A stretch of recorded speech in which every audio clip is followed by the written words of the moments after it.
అంగన్వాడీ కేంద్రాలకు సొంత భవనాలు, మౌలిక సదుపాయాల కల్పన, టీచర్లకు ఆధునిక 5G ట్యాబ్లు. రాష్ట్ర ప్రభుత్వ నిర్ణయం. రాష్ట్ర వ్యాప్తంగా అంగన్వాడీ కేంద్రాలను ఆధునీకరించిన ప్రభుత్వం నిర్ణయించిన సొంత భవనాలు నిర్మించడంతో పాటు 6 ఏళ్లలోపు చిన్నారులకు పూర్వ ప్రాథమిక విద్య అందించేందుకు వీలుగా మౌలిక సదుపాయాలు కల్పించనుంది.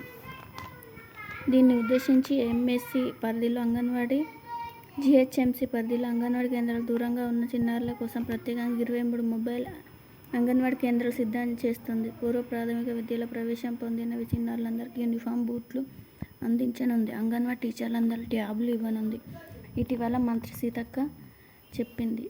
2025-26 సంవత్సరానికి కార్యాచరణ శిశు సంక్షేమం ప్రకటించింది.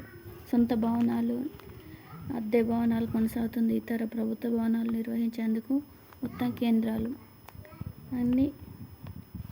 అన్నీ ప్రకటించనుంది. మౌలిక సదుపాయాలు కూడా ప్రకటిస్తుంది. అంగన్వాడీ టీచర్లకు ట్యాబ్లు ఇస్తుంది. ఓకే ఫ్రెండ్స్, వీడియో నచ్చితే like, subscribe, support. Anganwadi information ఇలా ఇచ్చారు ఈరోజు పేపర్లో అయితే చూడండి.